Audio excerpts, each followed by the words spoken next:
it again. How are you doing today?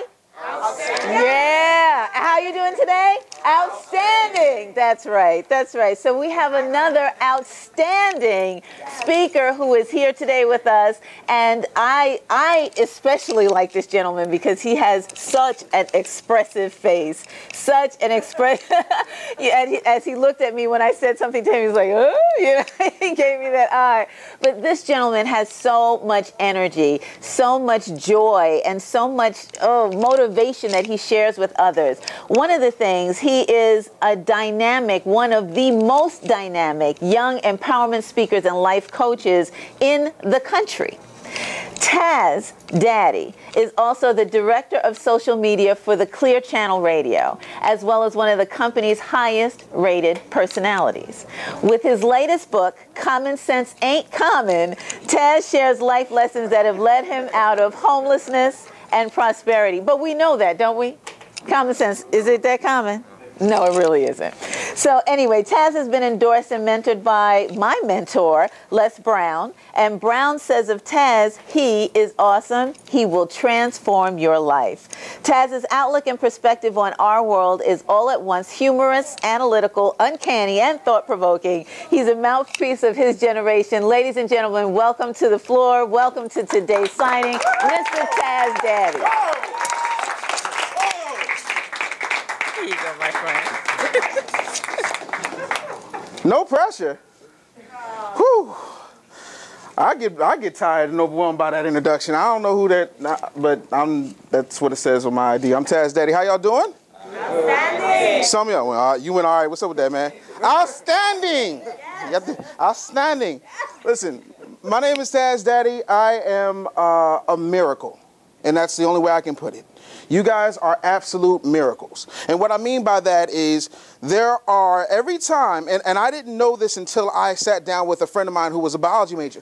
Every time a woman gets pregnant, in that process, there are 6 billion sperm. If you think about that mathematically, that's not a coincidence because there's 6 billion people in the world. Out of that, only one impregnates that egg.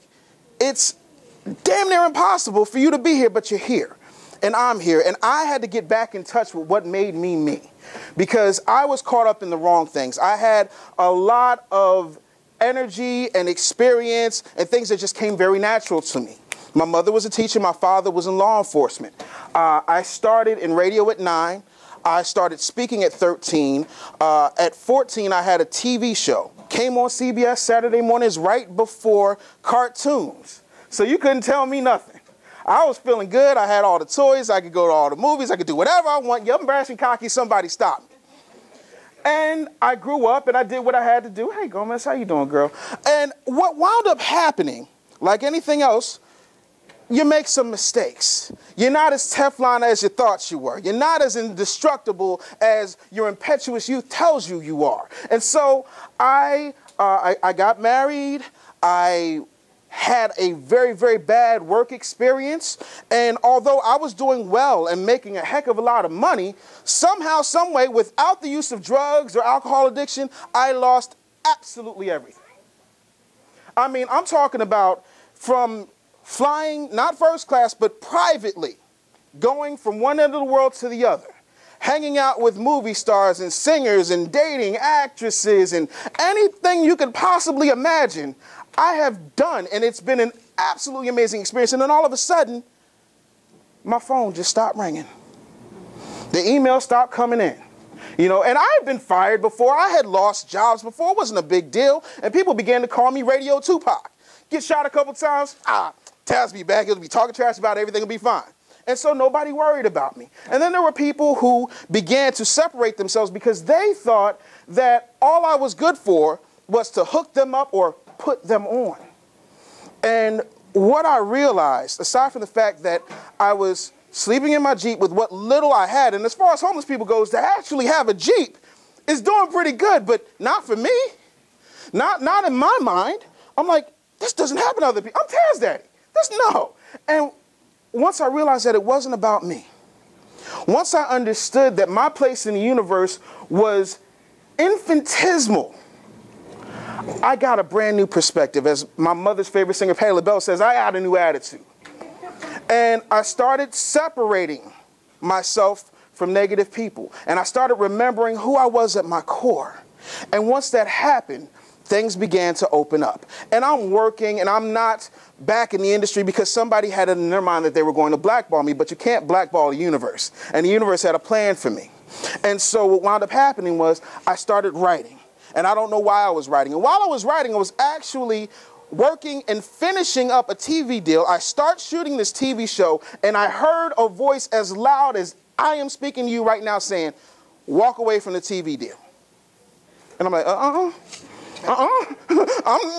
you know, that means I'll be back in the Jeep. Not cool.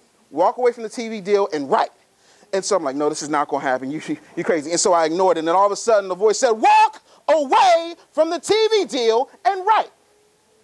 And at that point, I was so scared. I was scared to the point where I began to sweat like I am right now. And my hands began to shake. And all of a sudden, I took a composition book and I started writing. And I started writing. And I was writing. And I sat there because I was working a horrible job at a career resource center as a security guard. And I don't know if you've ever been around a whole bunch of people in a recession who don't have a job. It's not fun. And it's not exactly the most conducive place to write. But I wrote. And I wrote. And I wrote. And I wrote some more to the point where this hand got cramped. And then I had to get software to speak because I couldn't write with my hand for 6 weeks. And I turned out Common Sense Ain't Common, a practical guide to getting the most out of life. And while this was happening, I kept getting these Facebook messages.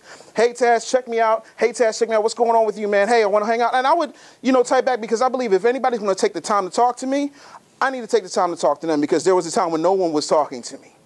And the person on the other end of Facebook was Harold Reed.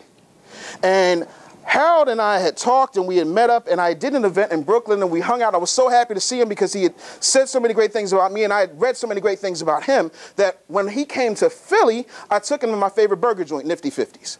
And I'm telling you, the burgers are absolutely awesome. I don't know if you can tell this, but I like a good burger. So he and I walk outside to the parking lot and he hands me his book, Find a Way to Make a Way. You're either part of the problem or part of the solution. And I read it in about 3 hours. I could not put it down. And I tell you what was so interesting about it wasn't that it wasn't things that I hadn't heard. Like there are things in my book that if you were to buy it, you would probably already know. That doesn't change the fact that sometimes you need somebody outside of yourself to confirm exactly what you're feeling in here and what you're hearing in here because you hear a voice in your head and sometimes you think you're crazy. Like I thought I was crazy when somebody said, walk away from the TV deal and write. And so I'm here to tell you that Harold S. Reed Jr. is an amazing speaker. He's an amazing man. He has an incredible message. And the hardest thing in the world to do is walk away from something that isn't necessarily good for you, but is good to you. And Harold did that. Harold retired from the police force and is moving in a positive direction to not only help himself and his 2 children and his wife, but to help and empower people. I don't know what it is your purpose is. I don't know what it is you've come to do, but what I do know is that if you choose to, the greatness will flow from you like a river that can't be stopped. And that is the bottom line. You either choose to be great or you choose to cover manholes. I'm not going to make that choice for you. That is a personal thing between you and the universe and how you feel about yourself. But I'm here to tell you the opportunity is here for everyone. There is not going to be an evil person holding you back. Your boss can't stop you. It's not a white man. It's not a black guy. It's not a mugger. It's not a robber. It's not Barack Obama. It's not Sarah Palin because she don't even know if the British are coming or not. But it's you. And it is your choices. And if you make one choice today, pick up Harold's book. It's absolutely amazing. My name is Taz Daddy. Thank you so much for your time.